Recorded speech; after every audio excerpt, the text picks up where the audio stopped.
नमस्कार, मैं हूं मनोज कुमार। आप देख रहे हैं ज्ञान समग्र चैनल पर हिंदी क्लासेस। आज की वीडियो में हम पढ़ेंगे चार्ली चैपलिन यानी हम सब पाठ, जो कि सीबीएसई कक्षा 12वीं हिंदी आधार पाठ्यक्रम के अंतर्गत आरोह भाग 2 में पढ़ने के लिए प्रस्तावित है। पिछले वीडियो में हमने इसी पाठ का सारांश पढ़ा था और इस वीडियो में हम इस पाठ के सभी प्रश्न उत्तर पर चर्चा करेंगे। तो आइए देखते हैं चार्ली चैपलिन यानी हम सब पाठ के प्रश्न उत्तर।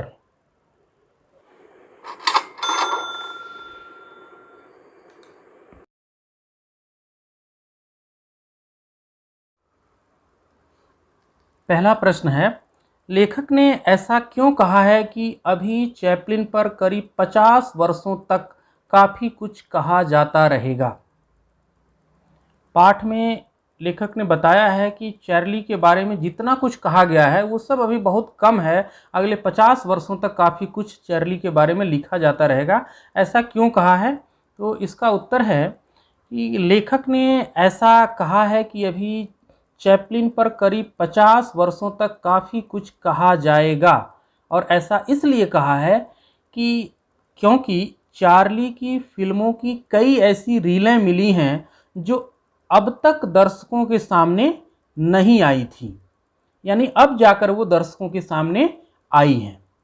साथ ही दूसरा कारण क्या है कि टेलीविज़न के विकास के साथ दुनिया भर के नए दर्शक वर्ग तक चार्ली की कला लगातार पहुंच रही है। अतः चार्ली की कला ने जनजीवन पर क्या प्रभाव छोड़ा है, इसका पूरा मूल्यांकन अभी तक नहीं हो सका है। इसीलिए अगले 50 वर्षों तक काफ़ी कुछ कहा जाता रहेगा। किसी भी कलाकार के बारे में सब कुछ मूल्यांकन एक ही बार में नहीं हो जाता है। उसकी कला जैसे जैसे विस्तार पाती है, जैसे जैसे अधिक से अधिक लोगों तक पहुंचती है, तब जाकर के देखा जाता है कि उसकी कला का क्या प्रभाव लोगों पर पड़ा है, जनजीवन पर पड़ा है, तभी जाकर के उसका सही मूल्यांकन हो पाता है। लेकिन चार्ली की कला जब दुनिया के सामने आई उस समय टेलीविज़न का विकास सारी दुनिया में नहीं हुआ था, केवल कुछ विकसित देशों में ही टेलीविज़न का विकास था। साथ ही चार्ली की फिल्मों की कई ऐसी रीलें हैं जो अब तक दर्शकों के सामने आई ही नहीं थी, वो रिलीज ही नहीं हुई थी। तो अब ये दोनों चीज़ें अब हो रही हैं। बहुत सारी चार्ली की अनरिलीज्ड रीलें जो हैं अब जो है सामने आई हैं, और टेलीविज़न का विकास जैसे जैसे विकासशील देशों में, गरीब देशों में हो रहा है, तो बहुत बड़ा दर्शक वर्ग नए सिरे से उभर कर सामने आ रहा है जो चार्ली की कला से परिचित हो रहा है। तो इस तरह से अब जा कर के ये धीरे धीरे लोग देख रहे हैं कि चार्ली की कला कैसे जनजीवन पर प्रभाव छोड़ती है। तो जैसे जैसे ये और प्रभाव बढ़ेगा वैसे वैसे नई नई बातें चार्ली की कला के बारे में निकल कर सामने आई हैं। यही कारण है कि अगले 50 वर्षों तक बहुत कुछ चार्ली की कला के बारे में अभी लिखा जाता रहेगा। एक बार और उत्तर को देखें। लेखक ने ऐसा कहा है कि अभी चैपलिन पर करीब 50 वर्षों तक काफ़ी कुछ कहा जाएगा। ऐसा इसलिए कि चार्ली की फिल्मों की कई ऐसी रीलें मिली हैं जो अब तक दर्शकों के सामने नहीं आई थी। साथ ही टेलीविज़न के विकास के साथ दुनिया भर के नए दर्शक वर्ग तक चार्ली की कला लगातार पहुंच रही है।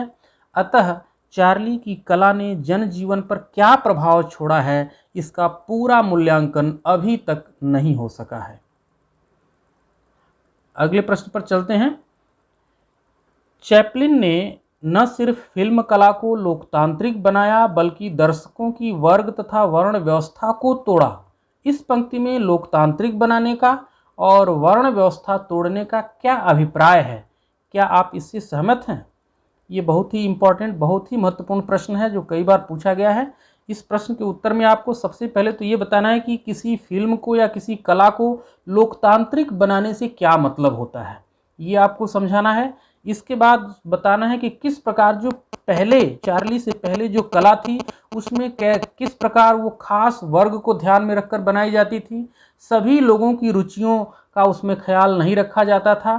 कला के भीतर जो पात्र होते थे उन पात्रों में भी ऊंच नीच या वर्ग भेद नज़र आता था। लेकिन चार्ली की कला है, जो चार्ली ने जो कला प्रस्तुत की वो किस प्रकार सभी के लिए समान है, सभी लोग उसमें आनंद ले सकते हैं। साथ ही कला में कोई ऊंच नीच का कोई भेदभाव नहीं है। इन चीज़ों को आपको दिखाना है। तो इसका उत्तर देखते हैं।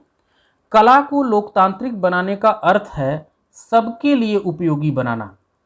चार्ली से पहले अलग अलग वर्गों के लिए कला के अलग अलग मानक थे। ज़्यादातर फिल्मों का निर्माण सामंतों, बुद्धिजीवियों, कलाकारों आदि की रुचियों के अनुरूप किया जाता था। यहाँ तक कि कला के भीतर भी वर्ग भेद, ऊंच नीच का भाव नजर आता था। चार्ली ने अपनी फिल्मों में न केवल इस भेदभाव को खत्म किया, बल्कि उसे ऐसा सार्वभौमिक रूप प्रदान किया कि उसमें आइंस्टीन जैसे प्रतिभाशाली व्यक्ति से लेकर विकल मस्तिष्क वाला व्यक्ति भी आनंद पा सकता था। साथ ही अपनी कला के माध्यम से उसने दिखाया कि किस प्रकार एक बड़ा सफ़ेद पोश दिखने वाला आदमी भी उतना ही नंगा है जितना एक आम आदमी। इस प्रकार उसने कला को लोकतांत्रिक बनाया और उसमें वर्ण व्यवस्था को भी तोड़ा। अगले प्रश्न पर चलते हैं।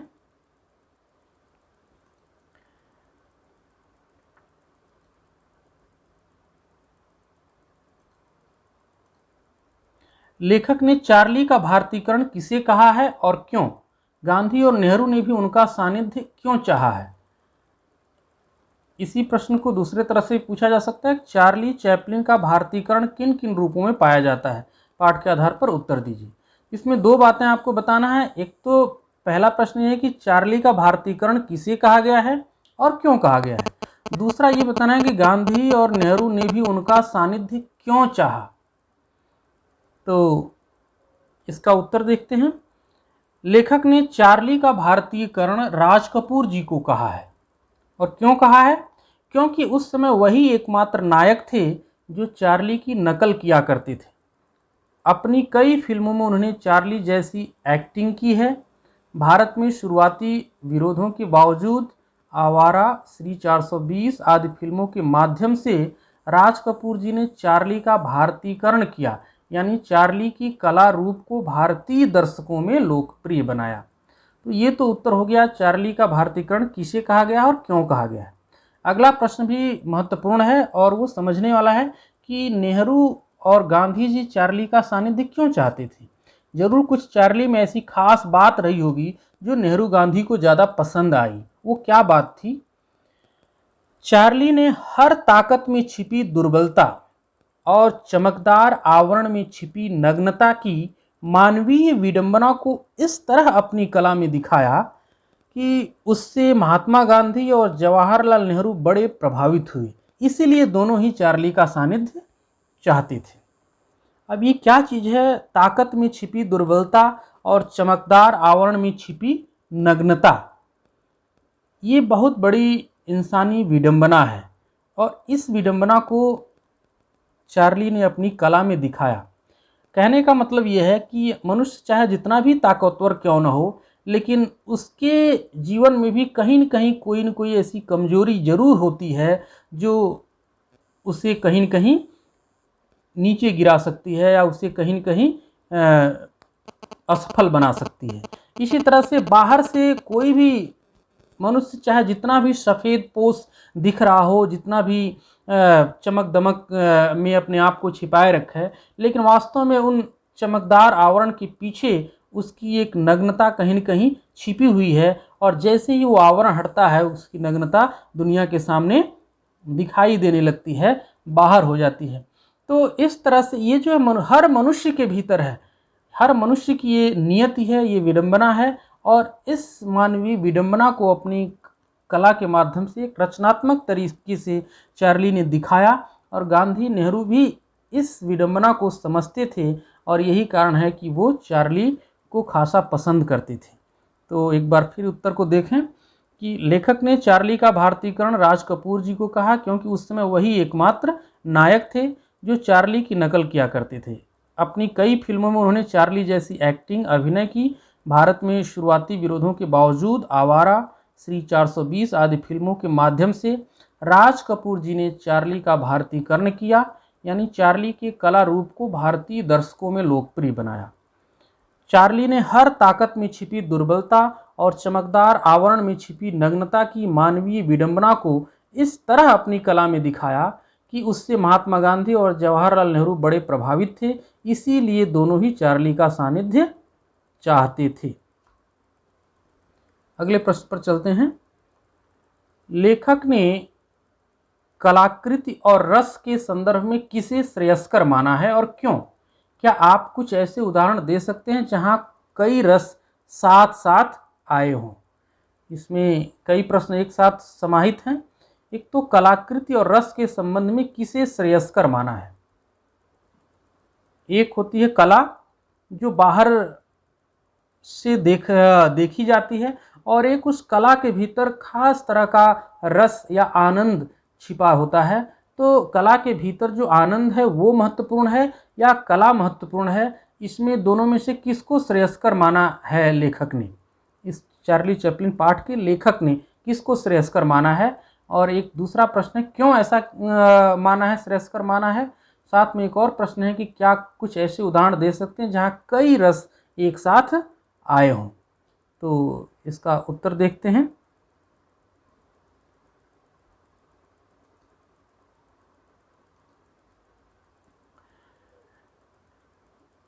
लेखक ने कलाकृति और रस के संदर्भ में रस को श्रेयस्कर माना है। किसी भी कलाकृति में एक साथ कई रसों का मिश्रण हो तो वह समृद्ध व रुचिकर बनती है। जीवन में हर्ष व विषाद आते जाते रहते हैं। करुण रस का हास्य में बदल जाना एक ऐसे सिद्धांत की मांग करता है जो भारतीय परंपरा में नहीं मिलता। तो ये तो हो गया पहला प्रश्न, यानी लेखक ने कलाकृति और रस के संदर्भ में रस को श्रेयस्कर माना है।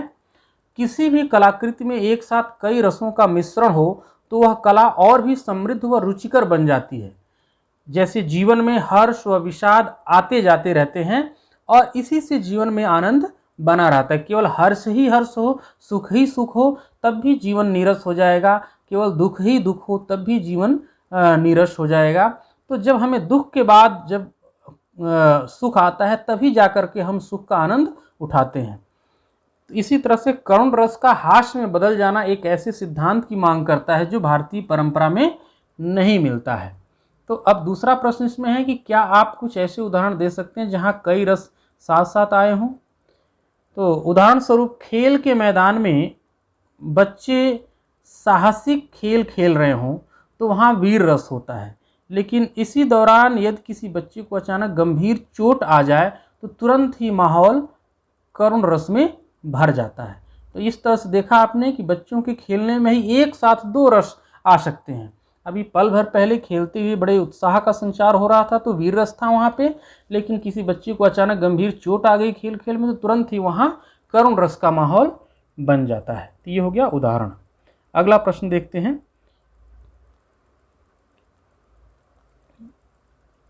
जीवन के जद्दोजहद ने चार्ली के व्यक्तित्व को कैसे संपन्न बनाया, अथवा उन संघर्षों का उल्लेख कीजिए जिनके टकराते टकराते चार्ली चैपलिन के व्यक्तित्व में निखार आता चला गया, अथवा चार्ली चैपलिन के जीवन संघर्ष पर प्रकाश डालिए। कुल मिलाकर के आपको चार्ली चैपलिन के जीवन में क्या संघर्ष थे या किन संघर्षों को झेलते हुए चार्ली चैपलिन के व्यक्तित्व का निर्माण हुआ, उन संघर्षों का उल्लेख करना है अपने उत्तर में। तो इसका उत्तर देखते हैं। चार्ली का जीवन बहुत ही संघर्षमय रहा। अपने जीवन में बहुत संघर्ष किए हैं उसने। हर संघर्ष और असफलता ने उसे अधिक ऊर्जावान बनाया। वह कभी निराश नहीं हुआ। वह एक परित्यक्ता माँ का बेटा था जो दूसरे दर्जे की अभिनेत्री थी और बड़ी मुश्किल से परिवार चलाती थी। बाद में माँ पागल हो गई। सामंतशाही और पूंजीवादी समाज ने हर पल उसे ठुकराया और पीड़ा दी। चार्ली इन विषम परिस्थितियों से प्राप्त अपने अनुभवों के बल पर ही अपना रास्ता बनाता चला गया और एक सफल कलाकार के रूप में अपनी जगह बनाई। तो पहले 2-3 लाइनों में आपको बताना है कि चार्ली का जीवन बड़ा ही संघर्षमय रहा, लेकिन वो इन संघर्षों से डरा नहीं, बल्कि इन संघर्षों से टकरा करके उसको और ताकत मिली और उसका व्यक्तित्व और निखरा। और उसके बाद बताना है कि आखिर वो चुनौतियाँ क्या थीं उसके जीवन में। तो पहली बात तो ये थी कि वो एक परित्यक्ता माँ का बेटा था। मतलब चार्ली जब 1 साल का भी अभी नहीं हुआ था तभी चार्ली के पिता ने चार्ली की माँ को छोड़ दिया था। तो एक तरह से परित्यक्ता माँ का बेटा था। दूसरी चुनौती क्या थी कि कुछ चार्ली अभी 9-10 साल का ही हुआ था तभी उसकी माँ जो है पागल हो गई और उसे पागलखाने में भेज दिया गया। और माँ जब थी भी घर में तो अकेली थी परिवार चलाने के लिए, और वो दूसरे दर्जे की अभिनेत्री थी, बड़ी मुश्किल से किसी तरह से अपना परिवार चला पाती थी। तो ये सब बचपन की चुनौतियाँ थीं। और चार्ली थोड़ा बड़ा हुआ तो सामाजिक विषमता भी उसके सामने एक बहुत बड़ी चुनौती के रूप में सामने आई। सामंतशाही और पूंजीवादी समाज में गरीब लोगों को कोई हैसियत नहीं दी जाती थी, कोई सम्मान नहीं दिया जाता था, और यही कारण है कि उनको एक तरह से उपेक्षित रखा जाता था, नेग्लेक्ट किया जाता था। तो इस पीड़ा को भी उसने सहा। तो ये सारी चुनौतियां इनको आपको अपने उत्तर में दिखाना है और फिर लास्ट में कंक्लूड करते हुए उत्तर को लिखना है कि चार्ली इन विषम परिस्थितियों से प्राप्त अपने अनुभवों के बल पर ही अपना रास्ता बनाता चला गया और एक सफल कलाकार के रूप में अपनी जगह बनाई। एक बार और उत्तर को देखते हैं। चार्ली का जीवन बहुत ही संघर्षमय रहा। उसने अपने जीवन में बहुत संघर्ष किए हैं। हर संघर्ष और हर असफलता ने उसे अधिक ऊर्जावान बनाया है। वह कभी निराश नहीं हुआ। वह एक परित्यक्ता माँ का बेटा था जो दूसरे दर्जे की अभिनेत्री थी और बड़ी मुश्किल से परिवार चलाती थी। बाद में माँ पागल हो गई। सामंतशाही और पूंजीवादी समाज ने हर पल उसे ठुकराया और पीड़ा दी। चार्ली इन विषम परिस्थितियों से प्राप्त अपने अनुभवों के बल पर ही अपना रास्ता बनाता चला गया और एक सफल कलाकार के रूप में अपनी जगह बनाई। अगला प्रश्न है, चार्ली चैपलिन की फिल्मों में निहित त्रासदी, करुणा, हास्य का सामंजस्य भारतीय कला और सौंदर्य शास्त्र की परिधि में क्यों नहीं आता? बार बार इस पाठ में ये कहा गया है कि चार्ली की जो कला है वो भारतीय कला परंपरा से अलग है, यानी भारतीय परंपरा में ऐसी कला देखने को नहीं मिलती। और वो क्या चीज़ है? त्रासदी, करुणा और हास्य का मेल। एक साथ कैसे करुणा और हास्य, दो रसों का जो मेल होता है वो जो है चार्ली की कला की विशेषता है। और हमारे यहाँ इस तरह की परंपरा नहीं रही है। हमारे कला और सौंदर्य शास्त्र की परिधि में ये नहीं आता, यानी हमारी कला और सौंदर्य शास्त्र की परंपरा में ये चीज़ नहीं आती है। ऐसा क्यों कहा गया है? तो आपको उदाहरण दे करके अपने आंसर में इसको लिखना है। इसका उत्तर क्या है? भारतीय कला और सौंदर्य शास्त्र अनेक रसों को स्वीकृति देता है, परंतु चार्ली की फिल्मों में निहित त्रासदी, करुणा या हास्य का सामंजस्य अलग मानता है। इसका कारण यह है कि यह रस सिद्धांत के अनुकूल नहीं है। भारतीय रस सिद्धांत में हास्य और करुण रसों का एक साथ प्रयोग वर्जित है। साथ ही यहाँ नायक पर हंसने या उसकी दुर्बलता उजागर करने की परंपरा नहीं है। रामायण और महाभारत में पाया जाने वाला हास्य दूसरों पर है, अपने पर नहीं। उनमें दर्शाई गई करुणा प्रायः सद्व्यक्तियों के लिए है, कभी कभी वह दुष्टों के लिए भी है। संस्कृत नाटकों का विदूषक कुछ बदतमीजियां अवश्य करता है, परंतु उसमें भी खुद की पोल खोलने का मादा नहीं होता है। चार्ली अपनी कला में ज़्यादातर जो दिखाता है वो नायक के जीवन की विडंबना, नायक के जीवन की दुर्भाग्यशाली परिस्थितियों को दिखाता है, जहां नायक कभी तो ताकतवर होता है लेकिन कभी इतना दुर्बल हो जाता है कि वह हंसी का पात्र बन जाता है। ये जो चीज़ है, कभी ताकतवर होना, कभी अत्यंत दुर्बल हो जाना और नायक को हंसी का पात्र बना देना, ये परंपरा भारतीय कला में नहीं थी। यहाँ नायक को सर्वशक्तिमान, ताकतवर एक चरित्र के रूप में ही हमेशा कला में प्रस्तुत किया गया। तो नायक पर हंसने या नायक को हास्यास्पद रूप में दिखाए जाने की परंपरा कभी नहीं थी। साथ में करुणा भी जो यहाँ दिखाई जाती थी वो केवल अच्छे लोगों के साथ दिखाई जाती थी। लेकिन चार्ली की कला में करुणा और हास्य दोनों एक जगह दिखाया गया, एक साथ दिखाया गया है। जबकि भारतीय रस सिद्धांत में करुण रस और हास्य रस दोनों एक साथ नहीं आ सकते थे। तो इस तरह से इन तीनों बातों को, तीनों बिंदुओं को आप एक साथ समाहित करके एक पैराग्राफ के रूप में प्रस्तुत करेंगे कि भारतीय कला और सौंदर्य शास्त्र को अनेक रसों की स्वीकृति देता है। भारतीय कला और सौंदर्य शास्त्र अनेक रसों को स्वीकृति देता है, परंतु चार्ली की फिल्मों में निहित त्रासदी, करुणा, हास्य का सामंजस्य को अलग मानता है। इसका कारण यह है कि यह रस सिद्धांत के अनुकूल नहीं है। भारतीय रस सिद्धांत में हास्य और करुण रसों का एक साथ प्रयोग वर्जित है। साथ ही यहाँ नायक पर हंसने या उसकी दुर्बलता उजागर करने की परंपरा नहीं है। रामायण महाभारत में पाया जाने वाला हास्य तो है, लेकिन वो हास्य दूसरों पर है, अपने ऊपर नहीं। इसमें दर्शाई गई करुणा प्रायः सद्व्यक्तियों के लिए, कभी कभी वो दुष्टों के लिए भी दिखाई देती है।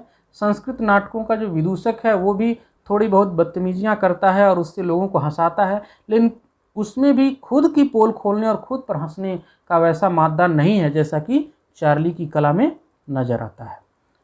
अगला प्रश्न है, चार्ली सबसे ज़्यादा स्वयं पर कब हंसता है? चार्ली सबसे ज़्यादा स्वयं पर कब और क्यों हंसता है? यह प्रश्न भी बहुत ही महत्वपूर्ण है और कई बार पूछा गया है, और इसका बिल्कुल एक्यूरेट उत्तर जो है पाठ में ही दिया गया है। आपको वहाँ से उन पंक्तियों को अपनी भाषा में व्यक्त करना है।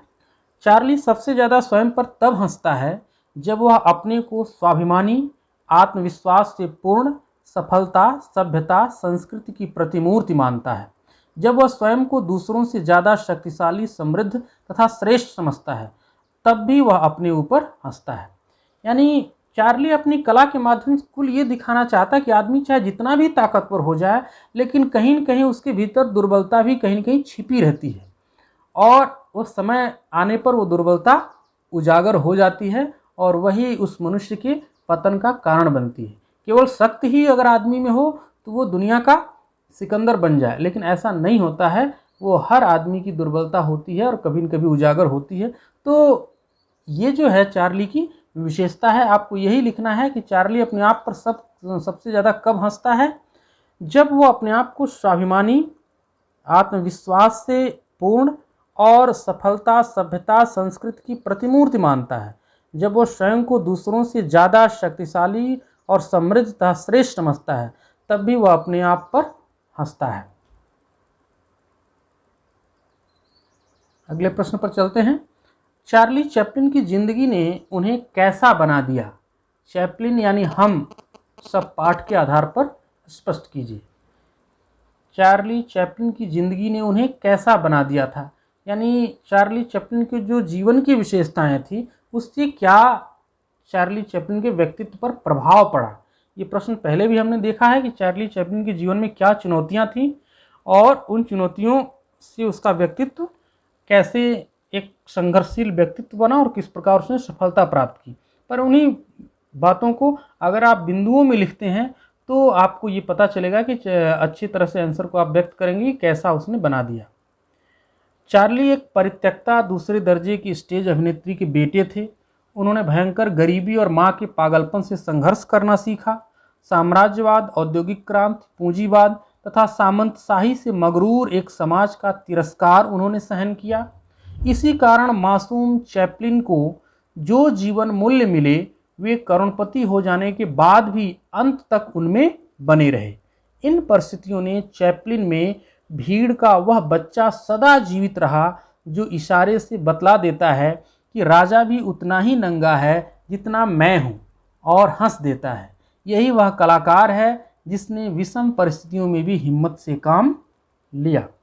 पाठ में ये बात बताई गई है कि चार्ली क्या है, अपनी कला के रूप में अपने आप को इस तरह से प्रस्तुत करता है जैसे लगता है कि भीड़ में कोई एक नंगा खड़ा बच्चा है जो अपनी नग्नता तो उसे नज़र आती है, लेकिन एक सब राजा जो अच्छे कपड़ों में ढका हुआ है, सफ़ेद पोश है, उसको भी देखता है तो उसको नज़र आता है कि कहीं इन कपड़ों के भीतर भी मैं जैसा नंगा हूँ, ऐसा ही एक नंगा शरीर इन कपड़ों के भीतर है। यानी वो बच्चा अपनी ही तरह एक अपनी नग्नता की कल्पना एक सफ़ेद पोश में भी कर लेता है, राजा में भी कर लेता है, बड़े से बड़े ताकतवर में भी कर लेता है और उसकी नग्नता की कल्पना करके हंस पड़ता है। तो एक तरह से उस रियलिटी को, उस सच को उजागर कर देता है कि चाहे जितना भी कपड़ा पहन लीजिए, लेकिन इंसान है तो वैसा ही जैसा एक भूखा गरीब नंगा व्यक्ति जिस तरह से, ठीक वैसा ही एक बड़ा आदमी भी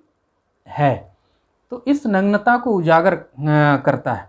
तो ये सब चीज़ें आपको लिखनी। चार्ली एक परित्यक्ता दूसरे दर्जे की स्टेज अभिनेत्री के बेटे थे। उन्होंने भयंकर गरीबी और माँ के पागलपन से संघर्ष करना सीखा। साम्राज्यवाद, औद्योगिक क्रांति, पूंजीवाद तथा सामंतशाही से मगरूर एक समाज का तिरस्कार उन्होंने सहन किया। इसी कारण मासूम चैपलिन को जो जीवन मूल्य मिले वे करोड़पति हो जाने के बाद भी अंत तक उनमें रहे।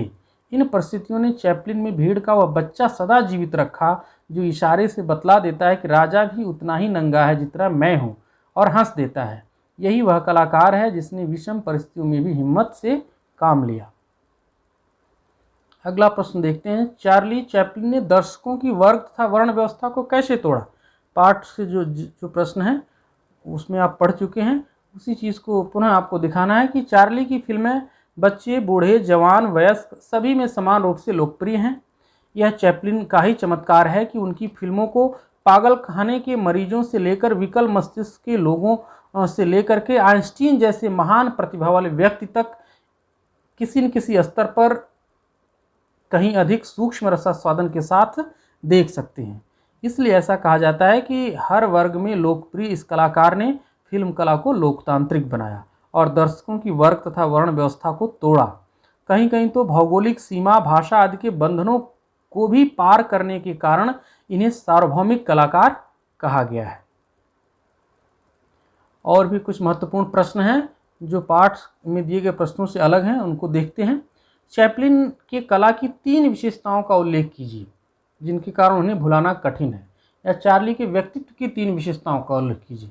जो चार्ली की कला की विशेषता हैं वास्तव में वो चार्ली के व्यक्तित्व की ही विशेषताएं हैं। तो कौन कौन सी विशेषताएं हैं? एक तो चैपलिन की कला की निम्नलिखित विशेषताएं हैं जिनके कारण उन्हें भुलाना कठिन है। पहला है, चार्ली अपनी कला में सदैव खुद पर हंसते थे।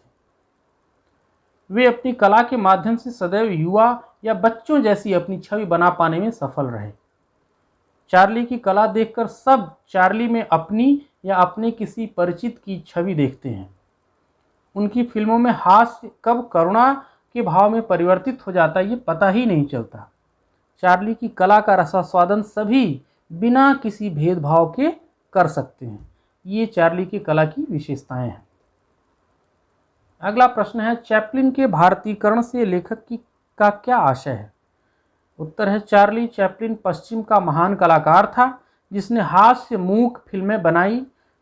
उसकी फिल्मों में हास्य और करुणा का अद्भुत संयोग होता था। साथ ही नायक अपनी विडंबना दिखाकर खुद को हास्यास्पद बनाता था। भारतीय रस सिद्धांत में इस तरह की परंपरा नहीं थी। राज कपूर ने अपनी फिल्मों आवारा, श्री 420 व कई अन्य फिल्मों में चार्ली की कला परंपरा का अनुकरण किया। इसे ही चैपलिन का भारतीयकरण कहा गया। बाद में अन्य कलाकारों ने भी चार्ली का अनुकरण किया। तो इस तरह से आपको 2 चीज़ें इस उत्तर में बतानी है कि एक तो चार्ली किस तरह का कलाकार था, उसकी कला की विशेषता क्या थी, और भारत की कला परंपरा से उसकी कला किस प्रकार भिन्न थी, और बाद में ये आपको दिखाना है कि राज कपूर ने किस प्रकार चार्ली की कला का अनुकरण किया और इसीलिए राज कपूर को ही भारत में चार्ली की कला का भारतीयकरण कहते हैं। अगला प्रश्न है, भारतीय जनता ने चार्ली के किस फेनोमेनन को स्वीकार किया? उदाहरण देते हुए स्पष्ट कीजिए। हास्य और करुण रस का संयोग और नायक की खुद पर हंसने की परंपरा चार्ली की कला को एक महत्वपूर्ण देन है जो भारतीय परंपरा से बिल्कुल अलग है। भारत में चार्ली को जिस तरह पसंद किया गया उसे देखकर कहा जा सकता है कि भारतीयों ने चार्ली के कला सिद्धांत फेनोमेनन को इस तरह अपनाया जैसे बतख पानी को स्वाभाविक रूप से अपना लेता है। भारत में राज कपूर, जानी वाकर, अमिताभ बच्चन, शम्मी कपूर, देवानंद आदि कलाकारों ने ऐसे चरित्र के अभिनय किए। लेखक ने चार्ली का भारतीयकरण राज कपूर को कहा। उनकी फिल्म आवारा सिर्फ द ट्रैम्प का अनुवाद ही नहीं है बल्कि चार्ली का भारतीयकरण ही है। एक तरह से चार्ली ने एक फिल्म बनाई थी द ट्रैम्प, उसी से मिलती जुलती फिल्म राज कपूर ने बनाई आवारा। तो आवारा सिर्फ द ट्रैम्प का एक तरह से नकल ही नहीं है, बल्कि चार्ली का भारतीयकरण है। अगला प्रश्न है, पश्चिम में बार बार चार्ली का पुनर्जीवन होता है, कैसे? ये आपने पाठ से जो प्रश्न पढ़ा कि चार्ली के बारे में अगले 50 वर्षों तक बहुत कुछ कहा जाता रहेगा, ठीक उसी तरह का प्रश्न है। जैसे जैसे चार्ली की कला विस्तृत हो रही है, वैसे चार्ली के बारे में नए एंगल से, नए तरह से लोग सोच रहे हैं, तो उसी को पूछ रहे, उसी को कहते हैं चार्ली का पुनर्जीवन होना। तो पश्चिम में बार बार चार्ली का पुनर्जीवन होता है, कैसे? उत्तर देखते हैं। लेखक बताता है कि पश्चिम में चार्ली द्वारा निभाए गए चरित्रों की नकल बार बार की जाती है। अनेक अभिनेता उसकी तरह नकल करके उसकी कला को नए रूप में प्रस्तुत करने की कोशिश करते हैं। समय समय पर चार्ली की कला को सामाजिक आर्थिक पहलुओं पर चर्चा होती है। इस प्रकार चार्ली नए रूप में जन्म लेता रहता है। चार्ली के जीवन पर प्रभाव डालने वाली घटनाओं का उल्लेख कीजिए। बचपन की किन 2 घटनाओं ने चार्ली के जीवन पर गहरा प्रभाव डाला? तो उन 2 घटनाओं को लिखना है जो पाठ में दिए गए हैं। चार्ली के जीवन पर 2 घटनाओं का प्रमुख प्रभाव पड़ा जो निम्नलिखित हैं। एक बार चार्ली बीमार हो गया। उस समय उसकी मां ने बाइबिल से ईसा मसीह का जीवन चरित्र पढ़कर सुनाया। ईसा के सूली पर चढ़ने के प्रसंग पर माँ बेटी दोनों रोने लगे। इस कथा से उसने करुणा, स्नेह व मानवता का पाठ पढ़ा। दूसरी घटना क्या है? दूसरी घटना चार्ली के घर के पास की है। पास के कसाई खाने से एक बार एक भेड़ किसी प्रकार जान बचाकर भाग निकली। उसको पकड़ने के लिए उसके पीछे भागने वाले कई बार फिसलकर सड़क पर गिरे, जिसे देखकर दर्शकों ने हंसी के ठहाके लगाए। इसके बाद भेड़ पकड़ ली गई। चार्ली ने भेड़ के साथ होने वाले व्यवहार का अनुमान लगा लिया और इस अनुमान से उसका हृदय करुणा से भर गया। हास्य के बाद करुणा का यही भाव उसकी भावी फिल्मों का आधार बना। ये 2 प्रमुख घटनाएं हैं। चार्ली की फिल्में भावनाओं पर टिकी हुई हैं, बुद्धि पर नहीं। ये प्रश्न बहुत ही महत्वपूर्ण है। ये पाठ में नहीं है, फिर भी ये पूछा जा सकता है और पूछा गया है कई बार। तो इसको आपको साबित करना, स्पष्ट करना है कि किस प्रकार आप कह सकते हैं कि चार्ली की फिल्में भावनाओं पर टिकी हुई हैं, बुद्धि पर नहीं। इसका उत्तर यह है, हास्य फिल्मों के महान अभिनेता और निर्देशक चार्ली चैपलिन की सबसे बड़ी विशेषता थी करुणा और हास्य के तत्वों का सामंजस्य। चार्ली की फिल्में मूक हैं, उनमें भाषा का प्रयोग नहीं होता है। पहला कारण आपका यही है कि चार्ली की जितनी भी फिल्में हैं मूक हैं, उनमें भाषा का प्रयोग नहीं होता है।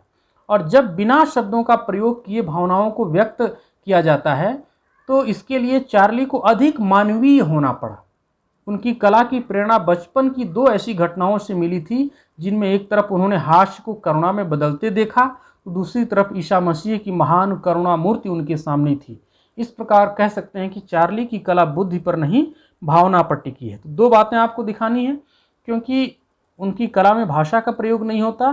तो जब हम मूक रूप से किसी भाव को व्यक्त करते हैं तो हमें ज़्यादा इमोशनल होना पड़ता है, ज़्यादा मानवीय होना पड़ता है, तो हम बौद्धिक रूप से उस बात को व्यक्त नहीं कर सकते, भावना के माध्यम से ही व्यक्त कर सकते हैं। तो दूसरा कारण क्या है? दूसरा कारण यह है कि उन्होंने बचपन में जिन 2 घटनाओं का उल्लेख किया, उन दोनों घटनाओं से उन्होंने जो प्रेरणा ग्रहण की, वो करुणा, मानवता की प्रेरणा ग्रहण की। तो इस तरह से कह सकते हैं कि उनकी कला बुद्धि पर नहीं, भावना पर टिकी हुई है। तो आज के लिए बस इतना ही। मिलेंगे अगले वीडियो में किसी और पाठ के साथ। तब तक चैनल को सब्सक्राइब करें, वीडियो को लाइक और शेयर करें। धन्यवाद।